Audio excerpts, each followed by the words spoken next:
bersyukur selalu kita menjadi kepada Allah Subhanahu wa taala. Pada malam ini Allah masih berikan kita limpahan karunia dan nikmatnya berupa kehidupan, kesehatan dan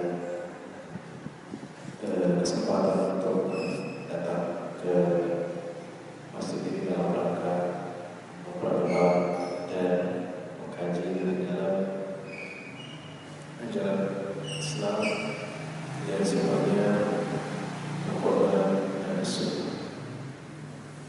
Selawat dan salam semoga selalu tersampaikan kepada kita, kepada Rasul kita, dan kita Nabi Muhammad SAW serta para keluarga, sahabat tabi'in, seluruh hukumnya yang senantiasa melafalkan sejamnya dan mengikuti sunnah-sunnah. Bahwa daripada Allah Subhanahu wa taala pada ayat-ayat yang telah dibacakan tadi, itu surah Syu'ara 192 sampai 207. Jika kita ingin mendalami lagi tentang makna dari ayat tersebut, maka banyak sekali pelajaran yang kita akan ambil dalam pengajian ini. Yang pertama ditegaskan bahwa Allah Subhanahu wa taala berfirman, wa innahu latanzilu rabbil alamin. Dan sesungguhnya Al-Qur'an diturunkan oleh Allah Subhanahu wa taala, Rabbul alamin. Latanzilu rabbil alamin. Jadi diturunkan oleh Allah melalui perantaraan Ar-Ruh.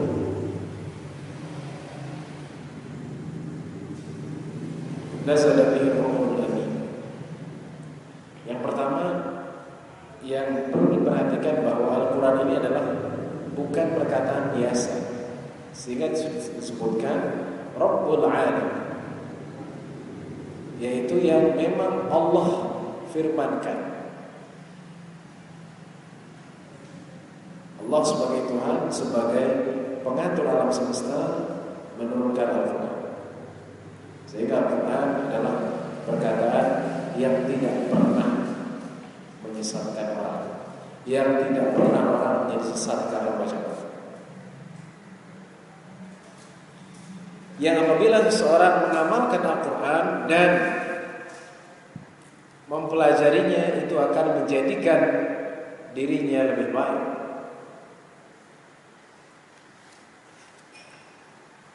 Tidak ada orang yang membaca Al-Quran dia menjadi tidak baik. Insya Allah kalau dia membaca, kemudian memahami dan mengamalkannya, dia akan menjadi baik. Dan kalamullah adalah satu-satunya perkataan yang tidak membosankan. Ya, kalau mungkin dulu kita sering dengar lagu itu tahun 70-an atau tahun 80-an. Didengar sekarang sudah berbeda rasanya. Jangankan tahun 80-70. Lagu yang keluar, yang kita dengar 2 bulan atau 3 bulan yang lalu, itu bisa membosankan setelah 3 bulan.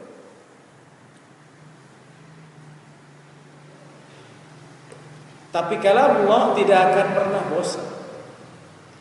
Dibaca terus menerus dengan lantunan atau dengan nada dan nagam,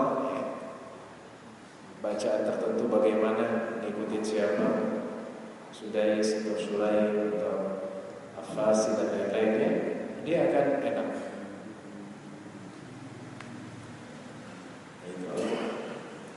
Itu dari segi bacaan. Nah, dari segi isi jelas bahwa karena Allah lah yang menurunkan Al-Quran, maka segala sesuatu yang ada dalam Al-Quran adalah benar dan sebagai petunjuk bagi manusia. Jadi kalau kita mengikuti Al-Quran, maka kita mengikuti yang diinginkan Allah. Kalau kita menginginkan yang diinginkan Allah, maka insya Allah yang kita inginkan Allah akan kabulkan.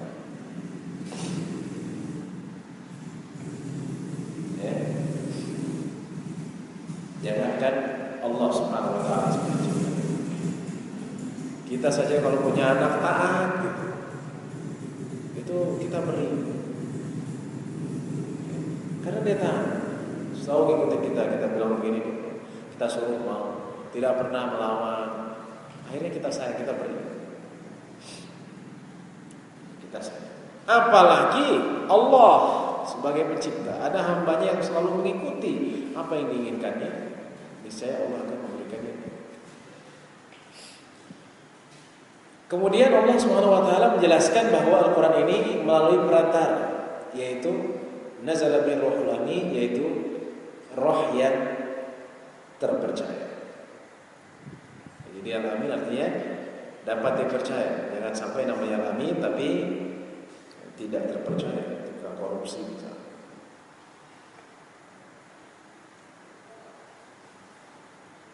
Itu artinya Jibril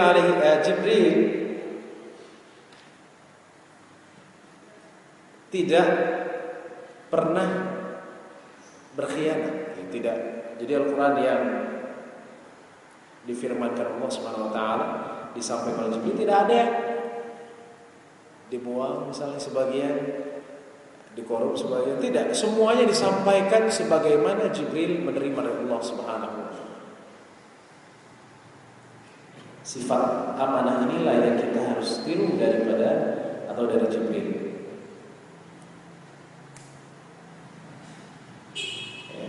Dari malaikat Jibril.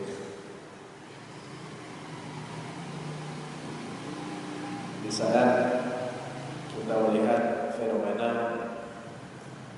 hilangnya amanah dari banyak orang, insyaallah kita tidak termasuk orang-orang tersebut.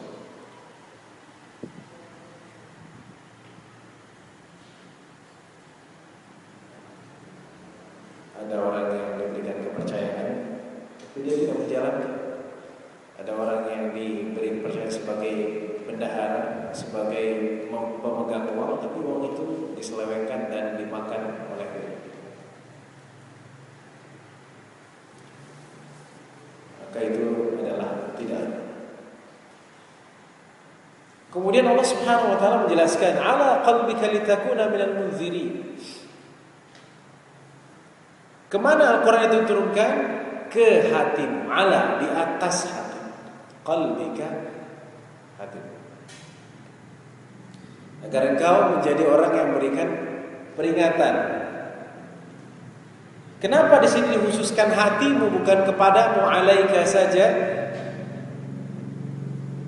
Kenapa enggak disebutkan Al-Quran diturunkan melalui perintah Jibril kepadamu, tapi di sini atas atau kepada hatimu?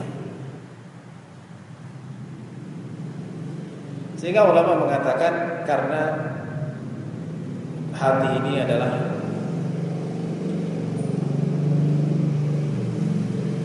pusat daripada jiwa, pusat daripada badan manusia, daripada manusia mempunyai hati sebagai pusatnya. Dia mempunyai anggota tubuh, maka hati sebagai pusat.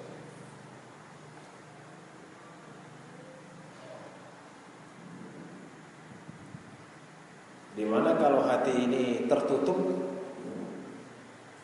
maka yang lain tidak bisa merasakan.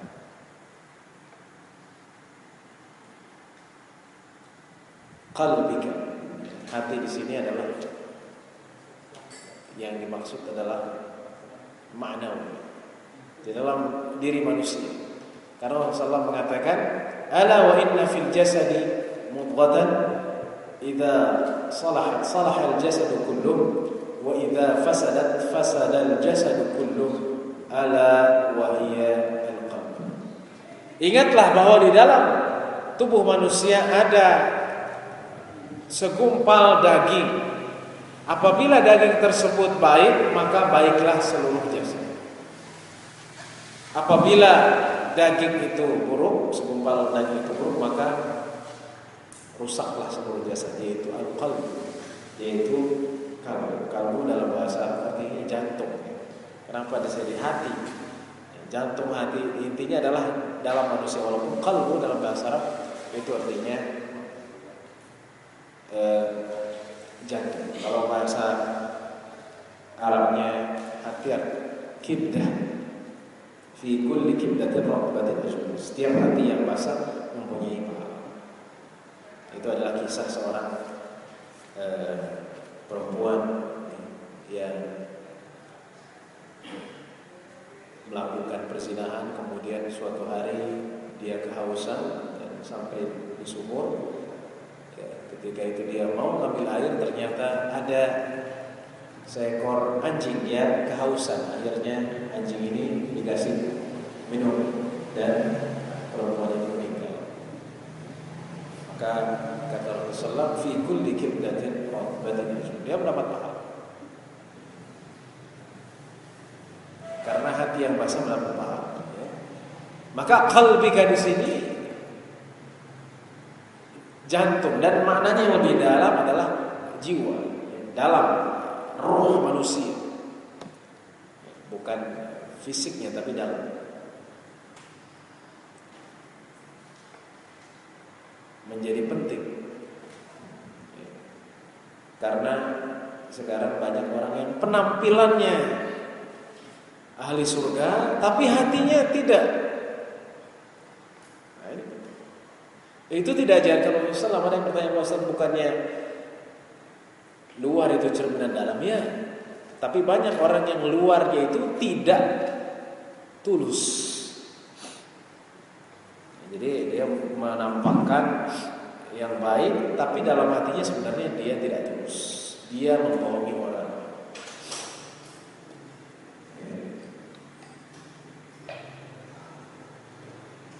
Pakai pakaian jubah misalnya, belum tentu yang pakai jubah itu selalu bertakwa. Ya. Jenggotnya panjang, itu sunnah, tapi ada orang-orang di sana jenggot hanya untuk menampakkan bahwa dia agar disebut sunni, sunnah, menyunah Rasulullah, tapi sebenarnya dia tidak seperti itu.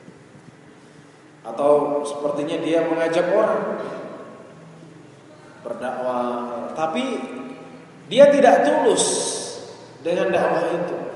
Selalu menyapa orang dengan assalamualaikum, seorang simpati kepadanya, ya, sehingga terkena tipu daya.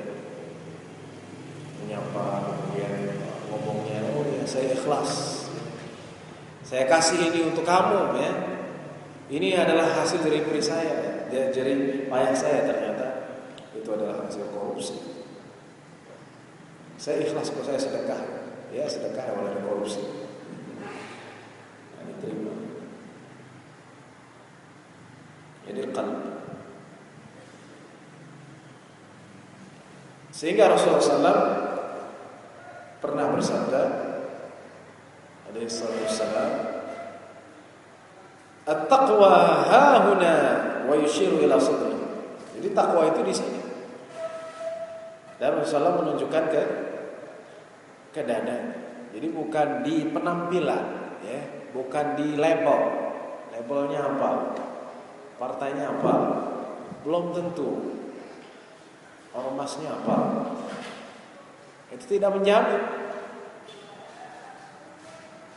Dan inilah mungkin pemikiran-pemikiran yang kita masih, oh kalau partainya fulan itu pasti baik. Oh kalau ininya pengajiannya fulan, kalau kelompoknya fulan baik. Belum tentu. Karena takwa itu adanya di sodri. Jadi tidak perlu. Label itu hanya label, tapi prakteknya itu kembali kepada individu. Itu yang berubah.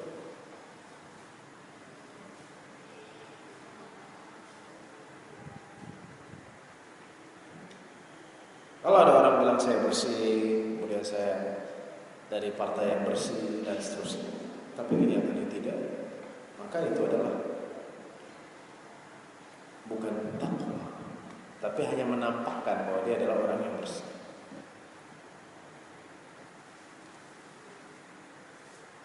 Padahal banyak membohongi orang.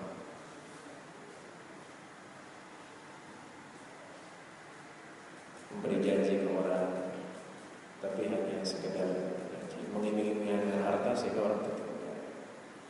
Kemudian Allah Subhanahu wa taala setelah itu menjelaskan bilisanin arabiyyin mubin. Al-Qur'an itu diturunkan dengan bahasa Arab. Kenapa? Kenapa enggak bahasa Jawa aja atau bahasa Depok? Karena Al-Quran diturunkan kepada Nabi Muhammad SAW yang berbahasa. Kalau Nabi terakhir dari Indonesia, turunnya pakai bahasa Inggris. Tapi Allah Subhanahu Wa Taala menginginkan Nabi terakhir dari keturunan Ibrahim alaihissalam, dari keturunan Ismail alaihissalam yang berbahasa bilisanin arabiyyin, dengan bahasa Arab yang nyata. Kenapa emang ada bahasa Arab yang enggak nyata? Maksudnya dengan bahasa Arab yang benar-benar bahasa Arab. Di sini adalah bahasa sastra. Bahasa Al-Quran adalah bahasa sastra, bukan bahasa sehari-hari atau bahasa yang sekarang, berbeda. Maka belum tentu orang Arab mengerti 100% apa yang ada dalam Al-Quran.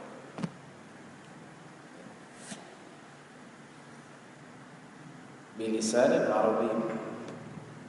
Lalu kenapa bahasa Arab dipilih sebagai bahasa Al-Quran? Pasti ada hikmah. Karena bahasa Arab ini mencakup bahasa Arab mempunyai beberapa cabang, suku-suku dikumpulkan dengan bahasa Arab Quraisy. Dan bahasa Arab memiliki sastra yang tinggi. Itu salah satu mengapa bahasa Arab hikmahnya ya, bahwa Allah memilih bahasa Arab. Karena pertama nabinya adalah dari Arab, yang kedua bahasa Arab sastra tinggi, kemudian juga memiliki bahasa yang bagus. Bukan berarti bahasanya tidak bagus. Semua bahasa mempunyai ciri, tapi bahasa Arab berbeda dengan bahasanya.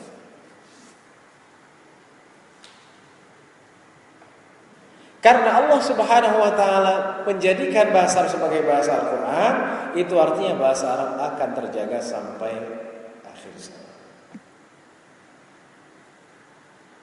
Ya, itu akan terjaga. Kalau bahasa Indonesia itu sudah banyak berapa kali berubah. EYD-nya berubah. Ejaan yang disempurnakan dulu, kalau C, D, J, kemudian C. Ya kan? Ya, kemudian kalau banyak ya.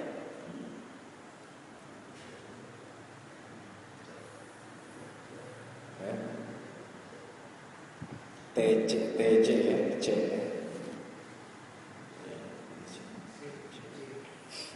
Jangan, kemudian juga pemakaian sudah berubah. Sehingga kalau kita baca bahasa tahun sekian dengan bahasa sekarang, belum nanti 100 tahun ke depan mungkin bahasa Indonesia akan selalu disempurnakan. Jadi bahasa Indonesia itu bukan saya menjelekkan, tapi bahasa Indonesia itu macam-macam. Unsur terbesar adalah Melayu, bahasa Melayu, kemudian ada Arabnya juga banyak, bahasa Latinnya, bahasa Arabnya juga di situ. Jadi karakternya tidak seperti bahasa Arab yang memang ada sebagian kata-kata yang dari luar, mungkin dari Persia, tapi itu sedikit. Di bahasa Arab mempunyai karakter yang kuat. Sedangkan bahasa Indonesia itu banyak serapan, seperti masjid, sujud, mihrab, ya, sajadah, ayat. Termasuk permahzulan, ya. Itu dari bahasa Arab, dari khazalahu, ya. Khazalahu itu artinya apa? Meninggalkan, ya, tidak menolongnya, tidak membela, itu namanya mahzul. Mahzulan itu bahasa Arab, ya, sehingga bahasa Arab ini luar biasa. Bilisanin Arabiyyin. Dan dengan bahasa inilah dikumpulkan Dari barat sampai timur, dari utara sampai selatan, semuanya kalau sholat bacanya bahasa apa, Pak? Bahasa Al-Quran, ya.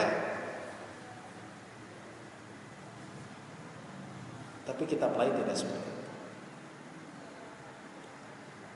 Sekarang kalau gereja di Indonesia pakainya bahasa apa? Bahasa Indonesia. Nanti kalau ke Australia itu bahasanya sudah berubah, bahasa Inggris. Kalau ke Jerman, Bibelnya bahasa Jerman. Kalau ke Rusia, Bibelnya bahasa Rusia. Tapi Al-Quran tidak. Mau di Indonesia, mau di Jerman, mau di Australia, mau di Perancis, semuanya bahasa. Paling ada terjemahannya ada, tapi Al-Qurannya itu beda. Jadi Quran dan terjemahannya. Sekarang ada nggak Injil dan terjemahannya?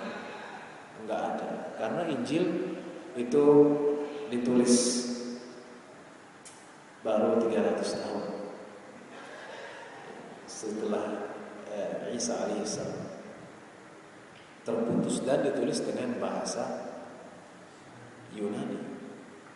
Padahal Isa alaihissalam itu berbicara dengan bahasa Ibrani. Jadi yang diucapkan bahasa Yunani, mengucapkan bahasa Ibrani, tapi yang ditulis adalah bahasa Yunani. Jadi berbeda, sehingga juga Injil mempunyai banyak versi anak-anak ada, saya punya versi umum juga ada, jadi macam-macam. Bilisanin Arabiyyin mubin. Wa innahu lafi zuburil awwalin. Jadi Al-Quran itu sudah dijelaskan pada kitab-kitab terdahulu bahwa akan datang seorang nabi yang namanya Muhammad. Jelaskan nama Muhammad sallallahu alaihi wasallam, bahwa Alkitab itu Al-Quran, jelaskan. Ya. Wa in qala Isa ibn Maryam ya bani Israil inni rasulullah ilaikum musaddiqan lima bayna yadayya min at-taurat wa mubashshiran bi rasulin ya'ti min ba'di ismihi Ahmad. Jelas bahwa Isa sendiri dalam Injil menjelaskan bahwa akan datang seorang nabi yang namanya Ahmad. Dan Ahmad di sini adalah Nabi Muhammad SAW. Dia bukan Mirza Ghulam.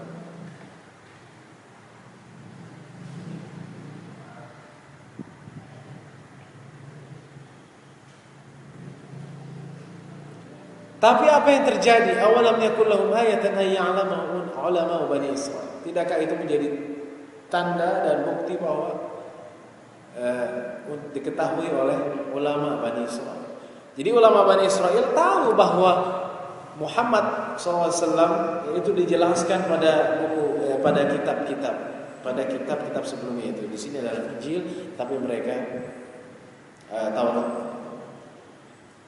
dan Injil dijelaskan.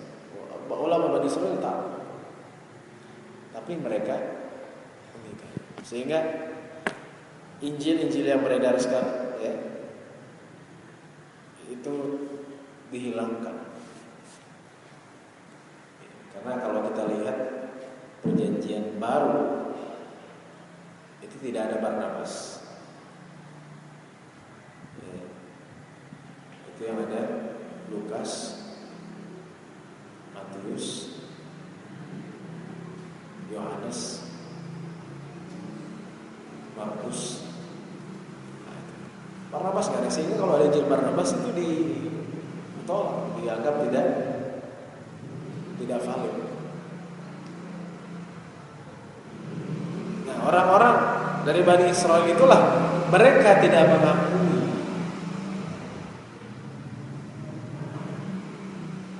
Kenapa mereka tidak mengakui? Karena mereka ingkar, tidak menerima kebenaran. Kalau kebenaran ini kita tidak terima, maka yang terjadi adalah kekerasan hati. Ini sering saya sampaikan. bahwa Allah Subhanahu wa taala bisa menutup hati kita kalau kita tidak menerima kebenaran itu. Allah mengatakan kebenaran, kemudian kita saya tidak mau. Akhirnya hati kita menjadi tertutup seperti Bani Israil. Ya, udah diperlihatkan tanda-tanda kebesaran Allah. Ya, bagaimana baik yang bersama Musa ataupun dengan Isa, kedua-duanya Bani Israil. Yang di Musa diturunkan dari langit ya, manna dan salwa. Ya. Apa manna? Salwa. Ya. Diturunkan makanan dari langit berupa burung ya, dan lain-lain. Kemudian Nabi Isa juga diturunkan kepada Bani Israil ya, Maidah, satu tempat yang isinya makanan. Tapi mereka tidak beriman. Diperlihatkan tanda-tanda kebesaran Allah Subhanahu wa taala, tapi tidak beriman juga. Belum lagi ketika Nabi Musa alaihissalam ya, mengetuk dengan tongkatnya batu dan keluarlah berapa? Fambajasat minhu 12 keluar 12 mata air. Banyak tanda-tanda yang diperlihatkan kepada nabi-nabi, tapi mereka tidak menerima. Tidak menerima kebenaran itu. Nah, kalau kita melihat tanda-tanda kebesaran Allah tapi kita tidak beriman, itu tandanya hati kita sudah mengeras. Diperlihatkan bagaimana fenomena alam, bagaimana gempa, bagaimana kematian, bagaimana siksaan Allah Subhanahu wa taala bagi orang-orang yang zalim. Kita tidak beriman juga, maka kita tidak mendengar, maka hati kita menjadi keras. Yang kedua, hati kita menjadi keras, faktornya adalah kita tidak mendengarkan Al-Quran dan hadis. Jadi kita tidak punya jam khusus untuk mendengarkan ini. Maka media ini adalah sebagai agar hati kita menjadi lembut, ya, hati kita tidak mengeras. Kalau cuma TV yang ditonton, hati kita menjadi keras, ya, karena TV isinya infotainment dan seterusnya. Sekarang kita presentasikan berapa lama waktu kita di depan TV dengan di depan Al-Quran. Kalau di depan TV 5 jam, di depan Al-Quran 15 menit, itu tidak balance. Tapi kalau kita di depan Al-Quran sejam, di depan TV sejam, sama. Itu rata-rata. Karena kalau nonton TV enak gitu ya, bisa sambil tiduran. Kalau baca Quran nggak bisa, misalnya. Terus kalau baca Quran capek.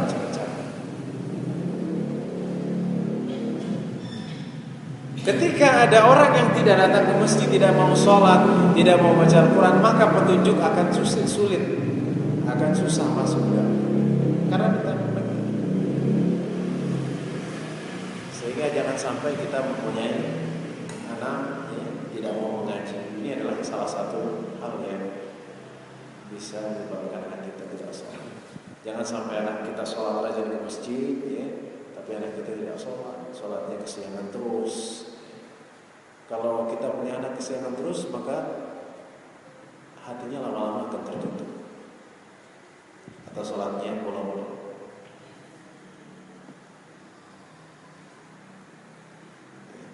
Ini makanya perlunya pendidikan, perlunya mengajak dakwah di dalam keluarga. Karena memang ada yang seperti itu. Jadi istrinya rajin ibadah, suaminya jarang sholat, ya, anaknya juga begitu. Sehingga tidak ada ruh dalam rumah itu, tidak ada ruh, hampa, dan ini kita tidak inginkan. Walau nazzalnahu ala ba'dil ajamin faqra'ahu 'alaihim ma kanu bihi mu'minin. Kadzalika salaknahu fi qulubil mujrimin la yu'minuna bihi hatta yarawul 'adzab. Ini menjelaskan bahwa kalau Al-Quran itu diturunkan kepada orang ajam yang tidak bisa berbahasa Arab, kemudian dibacakan kepada orang-orang kafir, mereka tidak akan beriman. Ini untuk memberikan penghiburan kepada Rasulullah. Karena Rasulullah ketika itu sedih, kenapa mereka tidak mau beriman? Jadi orang kafir itu sama saja, mau diturunin bahasa Arab, mau diturunin nggak bahasa Arab, mereka tetap tidak beriman. Itu maksudnya. Tapi banyak orang-orang yang mendapatkan hidayah ketika membaca, ketika mempelajari. Orang-orang di barat membaca, mengkaji, ini maksud, walaupun dia belum mengerti bahasa Arab. Itu maksud. Jadi petunjuk ini adalah sesuatu yang mahal, tidak murah. Dan itu diberikan oleh Allah Subhanahu wa taala bagi orang yang dikehendaki. Kalau orang-orang yang mujrimin, orang-orang yang kafirin, mereka justru ditutup pada Allah Subhanahu wa taala.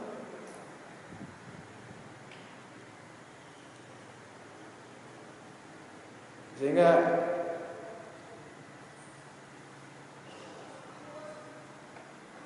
kita mendengar beberapa kejadian yang itu sangat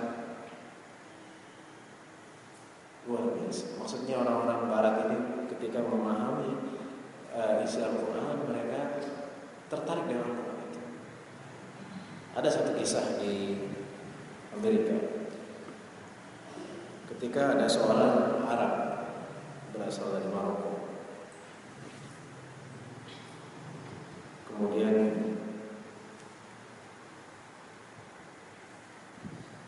dia seorang pemuda hidup dalam kemiskinan dan bekerja di salah satu kantor. Suatu hari dia berangkat bekerja, naik lift. Ketika naik lift, banyak orang yang naik lift, satu persatu turun hingga di satu lift keberapa, di lantai berapa begitu, lift itu mati. Dan tinggal dia, pemuda Maroko ini, dan seorang perempuan Amerika asli. Kemudian pemuda ini tidak melihat perempuan itu, ya. Dia tunduk saja. Pertama, perempuan Amerika ini agak takut, karena mengeri. Biasanya kalau berduaan dengan lelaki akan menggoda atau melakukan hal-hal yang asusila. Tapi ternyata lelaki Muslim ini, pemuda ini, dia menunduk, tidak mau melihat, sehingga karena kaget seperti itu, perempuan ini baru melihat, dia bertanya kepada lelakinya. Dia mengatakan, "Memang saya tidak cantik ya?" Tersinggung karena dia cantik begitu, tapi kok nggak dilihat. Terus kata pemuda Muslim ini, agama saya melarang untuk melihat perempuan yang tidak halal. Dia tanya, emang bagaimana agama? Saya mengajarkan seperti itu. Kalau memang itu benar ajaran agamamu, maka tidak akan terjadi pemerkosaan, tidak akan terjadi tindakan asusila, tidak akan terjadi perselingkuhan dan perbuatan itu. Ya, kaget ya. Kalau kita kebalikannya, ada anggota DPR terekam di lift berdoa malah menciuman. Akhirnya perempuan ini bilang, pasti kalau memang ini ajaran agama, tidak akan ada perempuan yang dinodai. Karena bagaimana mungkin setiap pemuda di hadapan perempuan dia selalu menunduk, tidak memandangnya, Masya Allah, maka tidak akan ada terjadi penodaan terhadap perempuan, pemerkosaan ataupun yang semisal. Sehingga karena perempuan ini terkesan, dia mengatakan kepada pemuda ini, wahai pemuda, aku ingin menikah dengan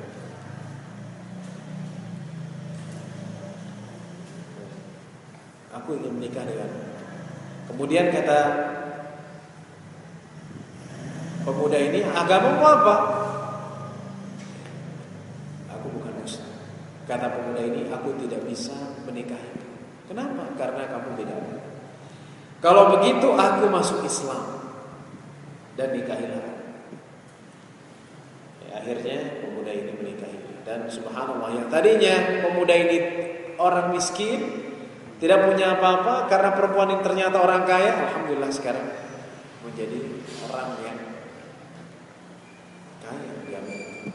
Inilah artinya bahwa Allah Subhanahu wa taala akan memberikan petunjuk dengan jalan yang kita tidak pernah terbayang bagi orang yang dikehendaki. Dan kalau kita ingin mendengarkan dan menerima kebenaran itu, insya Allah kebenaran itu akan masuk ke dalam hati. Semoga Allah Subhanahu wa taala menjadikan kita hamba yang saleh, istiqomah jalannya, dan kita selalu lembut hati kita kepada Allah dan jalannya. Amin. Sallallahu alaihi Muhammadin wa ala alihi wasallam. Alhamdulillah.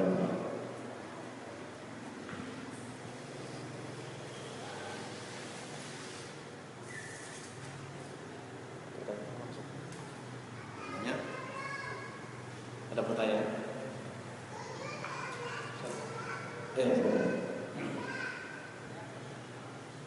Al-Quran itu diturunkan dalam bahasa Arab.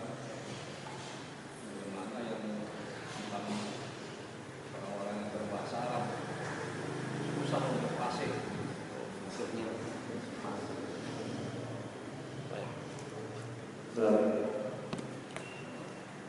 Baik, saya jawab. Kalau Quran itu dengan bahasa Arab, maka orang bagaimana yang bukan orang Arab susah untuk fasih. Apakah itu dimaklumi? Ya wajar, dimaklumi. Tapi selama kita belajar, karena ternyata banyak orang-orang Arab ini bacanya juga tidak bagus. Maksudnya gimana? Baik, kita bagi membaca Al-Quran itu kepada dua ilmu. Yang pertama ilmu tajwid, yang kedua ilmu makharijul huruf.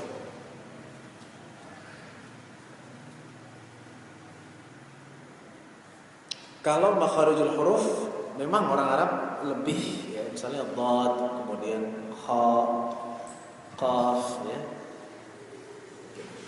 Tapi kalau tajwid itu banyak yang salah. Saya pernah mengalami ketika saya di Damaskus, berkeliling di kota Damaskus dulu sebelum.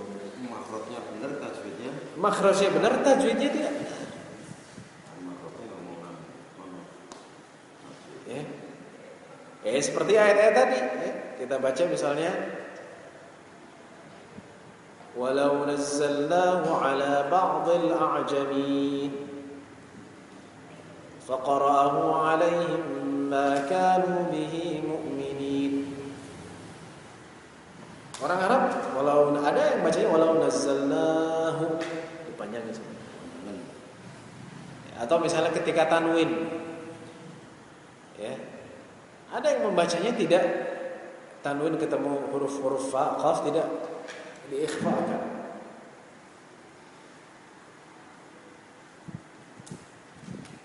Fanqalabu bini'matin minallahi wa fadlin lam yamsashum su'un wattaba'u ridwanallah. Jadi beda. Jadi harus dibedakan. Kalau makharijul huruf, ya, orang Arab pastinya lebih fasih. Biasanya seperti itu. Tapi kalau tajwid enggak. Banyak orang Arab ya bacanya yang ikhfa, enggak diikhfakan, kemudian yang panjang jadi pendek. Dan itu saya pernah mengalami ketika saya bersama pemuda-pemuda di Damaskus dulu. Mereka bacanya tidak bagus. Ketika ada orang Arab melihat orang Indonesia yang bacanya fasih dan tajwidnya benar, mereka sangat kagum. Sehingga dia mengatakan dia paham semua Al-Quran ya. Padahal hafal dan hafalannya bagus, bacaan bagus, tapi tidak memahami. Itulah keajaiban Al-Quran. Jadi ilmu tajwid makharijul hurufnya dipelajari, dikuasai oleh orang-orang bukan Arab, tapi banyak juga yang belum memahaminya. Sehingga orang Arab sampai sekarang masih punya anggapan kalau ada orang non-Arab hafal Al-Quran dan bahasanya dan bacanya fasih dan tajwidnya benar, dia paham Al-Quran. Karena sendiri orang Arab ternyata banyak yang tajwidnya tidak. Itu banyak. Jadi intinya adalah bagaimana kita tidak menghafal. Kita terus kalau makharijul huruf ya memang itu latihannya lama, tapi kalau tajwid insyaallah kita tidak kalah dengan. Kalau tajwid itu hanya untuk Al-Quran, baca Al-Quran atau untuk yang lain? Untuk Al-Quran saja. Iya. Kalau yang lain enggak. Kalau syahadat itu Al-Quran Syahadat bukan. Jadi asyhadu Allah. Oh. Kalau Allah itu memang disambung. Iya. Asyhadu Allah atau asyhadu Allah? Asyhadu Allah. Karena Allah itu ditulisnya Allah, bukan Allah. Itu bukan bagian dari tajwid. Jadi ditulis an. Kalau tulisannya Allah, bacanya asyhadu Allah. Nah, kemarin kan, wah kayak gini harus asyhadu Allah. Asyhadu Allah. Iya, itu kita. Jadi gini Pak, asyhadu Allah itu ada yang nulisnya an dengan la, ada yang nulisnya alif, hamzah, kemudian langsung lam alif. Lam alif dengan tasydid. Jadi dalam penulisan saja ada dua versi. Kecuali memang dia an la semua. Kalau di dalam Al-Qur'an ya, juga kita lihat ada yang pakai an dengan la, ada juga yang tasydid. Ya. Pokoknya itu ada dua versi, ada yang dengan an, la, ada juga a langsung la.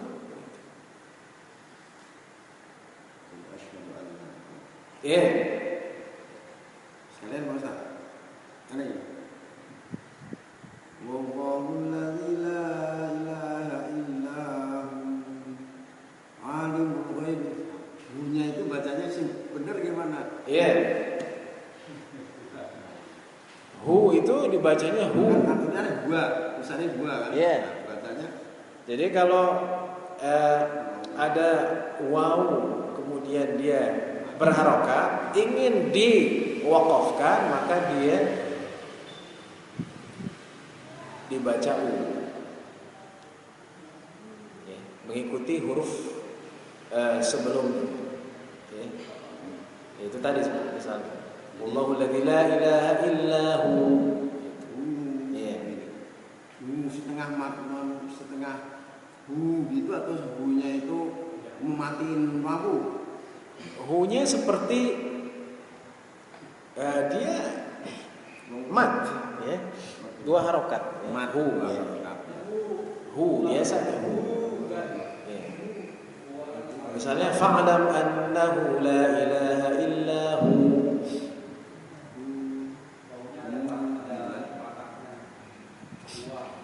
Iya, ada fathahnya. Ketika dia diwakafkan, maka tidak dibaca uang. Karena yang namanya wakaf tidak boleh huruf itu hidup. Tidak boleh hidup. Ya, dalam Al-Quran nggak boleh hidup. Kalau hidup itu boleh dibuka selain Al-Quran. Tapi kalau Al-Quran dia harus mati. Termasuk itu. Ya, Wallahu la ilaha illahu. Fa'lam annahu la ilaha illa. Ya. Itu dua harokat ya. Ya, Ustaz, dua harokat panjang. Iya. Tapi ada yang lebih panjang lagi ini. Enggak, dua harokat saja. Dua harokat saja. Sama pada waktu kelas itu misalnya panjang itu Dua harokat. Kalau Wallahu alladzi la ilaha illa hu. Enggak, salah. Bukan cuma satu. Hu. Ya. Wallahu alladzi la ilaha illa hu.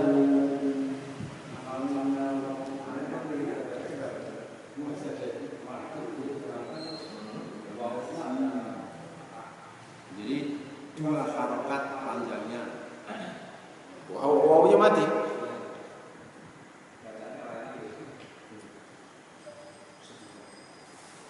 Kalau wawunya mati berarti dia biasanya tidak diberhentikan di situ. Iya. Sama bacanya. Ya, sama bacanya. Ya, biasanya kalau mati itu dia ada kalimat selanjutnya yang dia tidak boleh dipisah.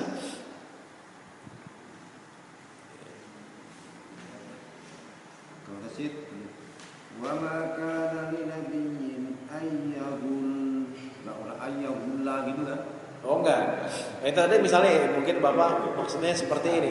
Ud'u rabbakum, sama ud'u rabbakum itu kan mati kan? Tapi ud'u di sini ada alif. Ya itu tadi wa ma kana nabiyyin ayyahul. Pokoknya prinsipnya kalau diwakafkan itu huruf tidak boleh ada yang hidup. Huruf mati. Termasuk tadi. Kalau tadi yang Bapak bilang wawunya mati, makna sekali mati kan? Ud'u rabbakum di awal. Jadi ud'u itu di awal nggak mungkin dipotong, tapi dilanjutkan. Tapi ini dia asalnya berharokat, tapi karena diwakafkan maka dia dimatikan dan mengikuti huruf sebelumnya, maka di sini dipanjangkan 2 harokat saja. Nya dipanjangkan 2 harokat. Iya. Enggak mematikan waw. Mematikan waw. Mematikan waw Iya. kan? Ya, mematikan waw. Jadi gitu ya. 2 harokat. Iya. Karena kalau wakof enggak kalau mau dipathaka, kalau mau dihidupkan berarti disambung selesai. Itu kaidahnya. Wallahu alladzi la ilaha illa huwa alimul ghaibi wasyahadah. Berartinya di situ.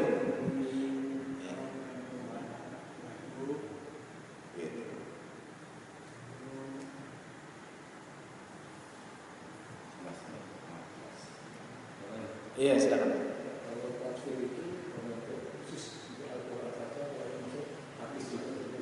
Hadis tidak pakai tajwid.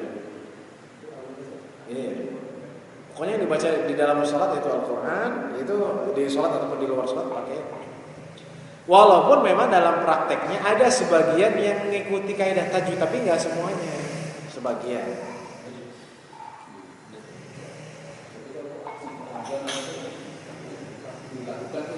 Iya, kita juga akan mengklasifikasikan tajwid-tajwidnya. Kan ada bagiannya kan.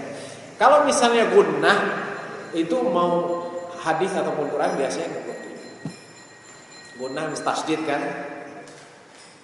Misalnya apa katanya? Innallaha, sungguhnya Allah. Dalam Al-Quran ataupun hadis itu ditasydidkan, digunnahkan. Ya, jadi yang seperti ini dia masuk di dalam hadis juga. Jadi tajwid juga ada macam-macam, ada gunnah, ada iqlab, ikhfa, kemudian idgham. Nah, apa kalau idgham nggak mesti dalam hadis. Tapi kadang juga digunakan. Idgham contohnya bagaimana? Contohnya iya, digunakan ada gunnah gitu kan. Misalnya dalam hadis nun ketemu ya, itu kan idgham.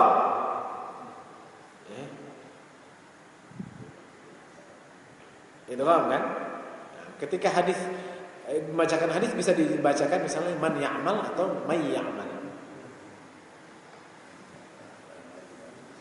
Ya.